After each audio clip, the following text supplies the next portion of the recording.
When you two met each other for the first time, was it quite daunting knowing that the entire show almost would hinge on the chemistry between you two? No, I wouldn't. I wouldn't have.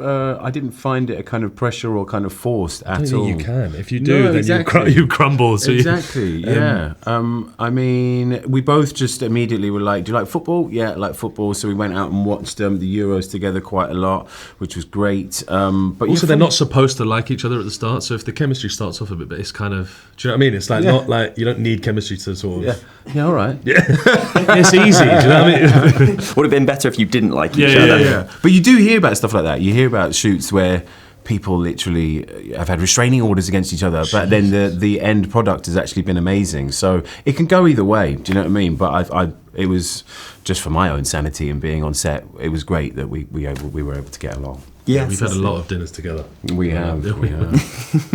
And did you train for stunts together? Yes, we did. Yeah, I was there a little bit earlier, doing some more gun stuff, and then you came out. Yeah. 2 weeks of kind of stunt driving for me, and like Shazad said, he was out there a little bit before. But yeah, I was carrying a bit more holiday weight. Lose a bit of, and I'm just a driver in this, so it was really fun to be able to get out there and just do all that stunt driving. It was great. And not to test your friendship, who was better at stunts? Well, we were doing very different stunts. I was doing more of the fighting Yeah. and stuff. He was doing more of the driving. So really, we'll never know. But he's way better driver than me. So actually, I hope I can. Yeah, that first day on set with the.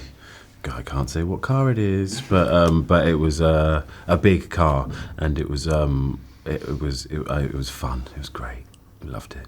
And did you both do much research into the politics of nuclear trafficking, or did you sort of let the script? I've read the book first of all, and then the script, and then all my own stuff and own character research, and did a lot of work with Sharif and Greg actually, and Greg's assistant, I think it was Luke, and we just in terms of my character backstory, just figuring all that out, and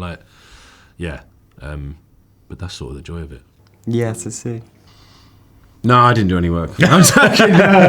No, I like I said, it was more. I also kind of came on quite late to it, and so I just trusted in Greg's writing, because I'm a fan of his writing, and I loved the movie 71.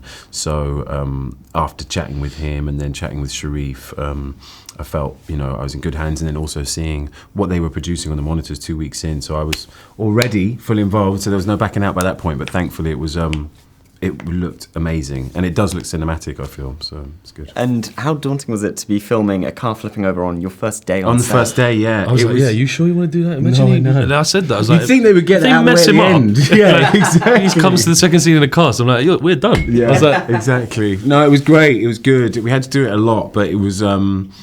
I love that kind of stuff, in terms of sort of what I can use going forward, in terms of the environment that's around me and what I can use in real life to kind of use to the betterment of the character. It was good, kind of starting weirdly chronologically, because we started that on the first day, and then our opening scene, wasn't it? Yeah. That was it. And then at the end of the shoot, we kind of did a lot of the end stuff right towards the end of the shoot. So it was good, kind of tail ending that way. Yes, I see. Do you remember how many takes you had to do of the car flipping over? Oh, I'd say at least 7. At least 7 every time. Every time, yeah. And it was just because it was mostly just the cleanup afterwards, because there was these kind of like exploding sacks of like gravel and dust that just when the car went, they'd kind of do they just just loads explode. of little brushes. Yeah. Exactly. For a long time after that. So each sort of kind of reset up took about half an hour, 45 minutes. So it was fun. It was great. Yes, I see. In that half an hour, are you feeling nervous or excited to sort of do it again? Excited. Definitely excited. Yeah, without a doubt. And Shazad, the show explores sort of through your character, particularly faith and redemption and things like that. What was that like for you as an actor? I think that's just always a great dramatic theme to have. One, trying to do one last good thing to make up for the sins of the past, or believing in something stronger. It's just a very dramatic base to have as a character. And I think a lot of humans can relate to that. And there's obviously, you balance that with a lot of humour in the show. Was that quite fun as actors? Was that challenging? I think that's what makes the show so great. You've got all this really serious, deep, emotional stuff, and then 2 idiots in a car together. It's that kind of, it's just like, and just chalk and cheese, and the element, they're so opposite. One's really quiet at the start, one's really chattery.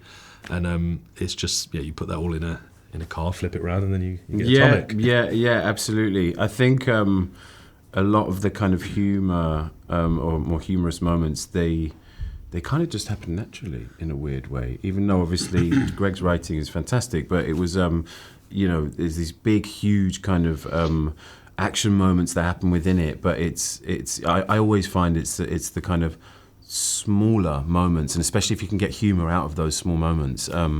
The little looks in the car. They aren't. It's not too like this is the big kind of red arrows pointing at it, but it was it's subtle. My favorite line is one of his lines is the moon line. That's still my favorite. We can't dance. Oh yeah, you can. Yeah. Wait for it. The red sniper dots are going to appear on our heads. And is it true that on set there was a man called the Scorpion Man? Scorpion Man. He was also a snake man. He's mainly a snake man. Yeah, he's a snake charmer, and he also played a snake charmer in the show. But he does carry around a jar of scorpions. He can hypnotize them, and he put it on Alfie's hand. Alfie was brave enough to put a scorpion on him. Brave. And then I wasn't messing with. How does one hypnotize a scorpion? He just put it in his hands and kind of did something like kind of blew on it, and it was pretty crazy. But yeah, I just let it kind of crawl up my arm all the way up to. He also just one time just threw out. He put his hand in a bag of snakes. Throw it out and just and he's laughing away, and I'm like, this is mental, absolutely mental. Yeah. But yeah, Scorpion Man, real guy. Yeah. Was it quite intimidating to have him on set, or were you sort of reassured? Saving our lives. He's clearing.